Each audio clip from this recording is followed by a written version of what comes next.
ingawa ujumbe huu ninasimamia kwa ajili ya taifa la Tanzania, lakini bado unaweza ukakufaa kwenye maisha yako binafsi, kwenye hitaji lako binafsi na Mungu ukiutumia. Ninaomba niombe ili kumheshimisha Mungu na kumtanguliza Mungu. Bwana Yesu, wewe uliyesema tukuite nawe utatuitikia, ninakuita kwenye ujumbe huu uwepo ndani yake. Ninakuita Bwana kwenye ujumbe huu Bwana udhihirike, Mungu li hai. Ninakuita kwa ajili ya taifa la Tanzania, ninakuita kwa ajili ya Watanzania, ninakuita kwa ajili yangu pia uliyenipa wito huu Bwana wa kusimama kwa ajili ya taifa la Tanzania. Nipe neema yako Mungu wetu li hai, pamoja na watumishi wote uliowainua wasimame kwa ajili ya taifa la Tanzania. Ninaomba unijalie ujumbe huu utokao kwako, kwa jina pekee la Yesu Kristo aliye hai. Amen. Kabla ya ushuhuda ambao niliahidi kwamba nitakuja kusema, ninaomba nianze na ujumbe huu kwanza, ya kwamba wakati naomba Mungu kwa ajili ya taifa la Tanzania, nikaletewa andiko hili, na ndani ya andiko hilo nikapewa ujumbe wa aina mbili. Ndani yangu nikasikia kwamba mambo mawili muhimu sana kwenye maisha yetu. Jambo la kwanza, ilikuwa kwa kweli sauti ilikuja kwa Kiingereza, naomba nitasema hivyo na nitatafasiri. Jambo la kwanza, what do you do with your Jesus? Jambo la pili, what do you do to Jesus? Kwamba moja, unafanya nini kwa ajili ya Yesu wako. Jambo la pili, unafanya nini kwa Yesu. Nitarudia kama nimechanganya. Jambo la kwanza, unafanya nini kwa Yesu wako. Unafanya nini kwa Yesu. Jambo la pili, unafanya nini na Yesu wako. Andiko hili ni Luka sura ya 7, tasoma kuanzia 40 na kitu kuanzia 36. Ni kwamba Yesu alipokuwa kwa Simoni alimuuliza, mstari wa 44 nitasoma, akamgeukia yule mwanamke akamwambia, Simoni, wamwona mwanamke huyu? Niliingia nyumbani kwako, hukunipa maji kwa miguu yangu, bali huyu amendondoshea machozi miguu yangu na kuipangusa kwa nywele za kichwa chake. Wewe hukunibusu, lakini huyu tangu nilipoingia hakuacha kunibusu sana miguu yangu. Hukunipaka kichwa changu mafuta, bali huyu amenipaka miguu yangu malihamu. Kwa ajili ya hayo na kuambia, amesamehewa dhambi zake ambazo ni nyingi, kwa kuwa amependa sana, lakini asamehewaye kidogo, huyo upenda kidogo. Andiko hili linatukumbusha kitu kikubwa sana. Yesu alikuwa kwa ajili ya Simoni, maana ndiye aliyekuwa amemkaribisha. Kwa hiyo Yesu alikuwa mgeni halali wa Simoni, lakini hakumfanyia kama ilivyompasa huyu Yesu wake. Lakini akaja mtu ambaye tuseme kwa lugha nyingine ni kama mpitaji tu, ni kama mgeni tu, naye ameingia, huyu mwanamke. Lakini huyu mwanamke akafanya mambo yaliyomgusa Yesu kuliko yule mwenyeji aliyemwalika Yesu. Yaani mgeni wa malango akamgusa Yesu kuliko mwenyeji aliyemkaribisha Yesu. Hii inatupa tafasiri gani? Kwamba kwenye maisha yetu, cha kwanza, kuna yule Yesu ambaye, kuna kiwango ambacho Yesu ameruhusu ndani yako. Kuna kiwango ambacho cha imani juu ya Mungu, juu ya Yesu. Unakitumiaje hicho? Unamtumiaje Yesu uliye naye? Kuna wengine walipokutana na Yesu walimuona ni mponyaji na akawaponya. Kuna wengine waliishia kumkaribisha nyumbani mwao ale chakula. Kuna wengine walishika pindo lake na wakapona. Walipokutana na Yesu, walimtumia. Unamtumiaje Yesu juu ya mahitaji yako? Unamtumiaje Yesu juu ya changamoto zako? Unamtumiaje Yesu juu ya kuponya huo ugonjwa? Unaishije na huyo Yesu? unaishije na huyo Yesu? Unaishije na hilo neno ambalo liko ndani yako? Unaishije na hiyo imani ulio nayo? Mfano, jana nilikuwa kwenye uhitaji wa pesa kwa ajili ya familia yangu, lakini ndani yangu nikasikia muombe Mungu kabla hujamuomba mtu. Maana nilikuwa nimeshirikisha kama watu wawili wakawa wana pesa, na mimi nikifikisha watu wawili huwa ninatulia ili Mungu anipe jibu nini cha kufanya, au ninamngoja kwa wakati wake. Kilichotokea, kuna mtu akatuma hela direct kwa mke wangu kwa usiku wake. Yaani hiyo siku ambayo nimemwachia Mungu, nilimwomba Mungu, wewe unaweza kujibu mahitaji yangu bila kumshirikisha mtu. Usiku wake nikiwa nyumbani sasa, mke wangu akasema kuna mtu amenitumia hela 70,000 na alikuwa na uhitaji wa 100,000.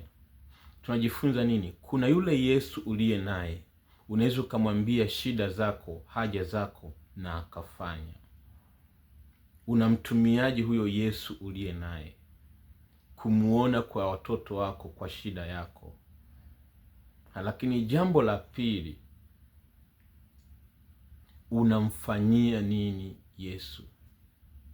Kuna kumtumia Yesu kwa ajili ya mahitaji yako, lakini kuna kumfanyia Yesu kwa ajili ya ufalme wake. Huyu mwanamke kabla hajatendewa na Yesu, hajasamehewa, hajabarikiwa, alifanya kitu kwa Yesu. Unafanya nini kwa ajili ya ufalme wa Mungu? Unafanya nini kwa wenye dhambi wanaopotea?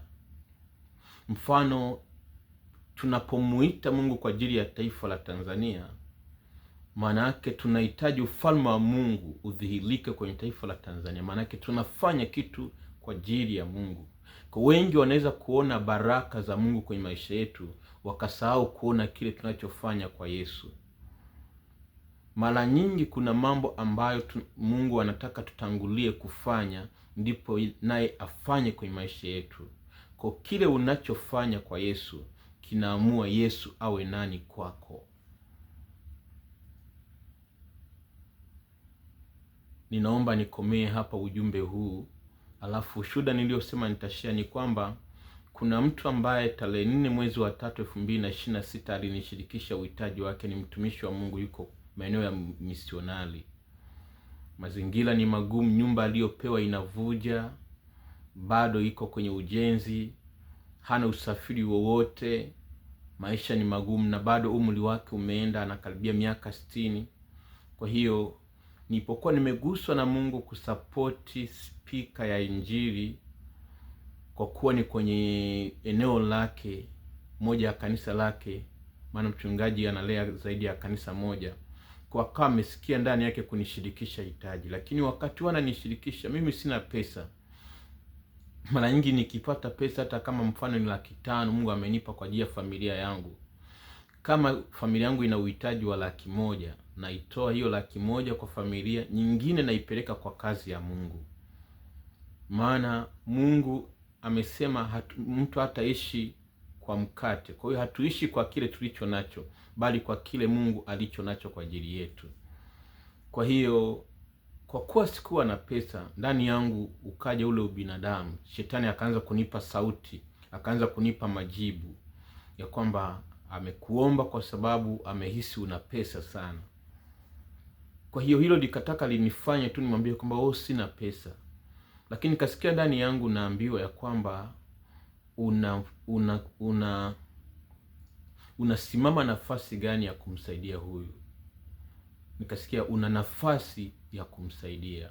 Kwa nikasikia ni kweli, ingawa sina pesa, lakini bado nikiwa tayari kusimama Mungu anitumie kumsaidia huyu naweza. Kwa nikasema Mungu, niko tayari. Kwa hiyo nilichokifanya, Mungu kwa ufupi, Mungu ametumia watu wengine. Amepata baskeli ya gia ya 240,000, lakini pia kuna mtu mwingine pia alijitoa baskeli. Kwa hiyo baskeli ikabidi, hiyo hela ya baskeli ikabidi tutaielekeza kwenye chakula. Kwa nini? Nimekuwa jibu kwa huyu mtumishi wa Mungu bila kuwa na pesa. Kwa ningelipokea lile wazo ambalo lilikuwa linataka nisiguswe, maana nisikia ndani yangu naambiwa kwamba sio kila anayekushirikisha hitaji lake unatakiwa uguswe. Lakini hapo nikapokea neno linasema kwamba tusichoke katika kutenda mema. Maanake shetani kumbe alikuwa anajaribu kuleta wazo lake, maana hakuna mahali imeandikwa ya kwamba usiguswe na kila hitaji, lakini maandiko yanasema tusichoke katika kutenda mema. Kwa hiyo neno lililoletwa ndani yangu, tusichoke katika kutenda mema, likanitoa kwenye mtego wa kukubali wazo la shetani, kuuzia wazo la shetani, nikatimiza mapenzi ya Mungu na nikawa baraka. Na baada ya Mungu kuona nimefanya hivyo, haikubaki tu hivyo, imekuwa wokovu kwa ndugu yangu mmoja. Kupitia hiyo sadaka yangu, Mungu amemwokoa, Mungu amempa hatima mpya, Mungu amefanya jambo jipya kwa maisha yake. Hilo naomba nisilielezee, maanake ndani yangu Mungu alikuwa anataka afanye jambo kwenye maisha ya watu walioko karibu yangu, lakini kupitia kuguswa kwa mtu aliye mbali yangu. Nadhani umeelewa hapo. Mungu alitaka kutumia mtu aliye mbali yangu kuguswa kwa ajili yake, ili Mungu pia aguse maisha ya mtu aliye karibu yangu. Naomba nikomee hapa nikihitimisha kwamba je, unafanya nini? Unafanya nini kwa huyo Yesu wako uliye naye? Unamfanyia nini? Lakini pia unamtumiaje huyo Yesu wako? Kwenye taifa la Tanzania kuna mambo ambayo tunaweza tukafanya na yakamkaribisha Mungu kwenye taifa letu. Moja hapo ni kumhubiri Yesu, kumtangaza Yesu, kumdhihirisha Yesu. Haiji moja kwa moja, lakini unaweza ukaanza wewe kama ambavyo nimeanza mimi. Tumeanzisha maombi ya kitaifa ya watu ambao wameguswa, maana Mungu haangalii wingi, anaangalia moyo wa walioguswa. Lakini pia tumeanzisha timu ya injili ambayo tunahubiri injili, maana ukiwa na spika ya injili unaweza ukafanya. Kwa hao ni mambo ambayo tunafanya kwa Mungu kwenye taifa la Tanzania, ili Mungu aguswe na taifa la Tanzania. Kuna wakati Mungu anaweza akaguswa na kitu kidogo ulichokifanya na akaokoa watu wengi. Baba, katika jina la Yesu Kristo aliye hai, hili ni swali ambalo unaendelea kutuuliza leo. Tunafanya nini na wewe Yesu uliye ndani ya maisha yetu? Tunafanya nini kwako? Tunafanya nini kwako? Tunafanya nini kwako? Ni kipi tunafanya kwa ajili ya ufalme wako? Lakini pia inawezekana tuko na wewe Yesu kama yule Simoni, lakini hatuja kutumia. Unaweza kaondoka kwa maisha yetu hujafanya jambo lolote. Bwana, tunakutumiaje wewe Yesu tuliye kukaribisha kwenye maisha yetu? Ninaomba kwa ajili ya mwanao huyu Bwana, mpe neema ya kusimama, mpe neema Bwana, haja yake Bwana ukutane nayo kwa jina la Yesu, amen. Naomba nikupe nafasi siku ya leo, hitaji ulilo nalo, nenda mbele za Mungu, mshirikishe, mwambie Mungu, nimekuja kwako. Wewe naweza nikakutumia kufanya hili, lakini pia ujiulize unafanya nini kwa ajili ya Yesu. Na jambo lolote ambalo ukisikia ndani yako kunishirikisha kuomba kwa ajili ya hitaji lolote, niko open. Namba yangu ni 0769862145. Maana watu wamekuwa wakinitafuta na kuniulizia, nimekuwa ngumu kunipata baadhi ya wengine. Mungu atubariki. Amen.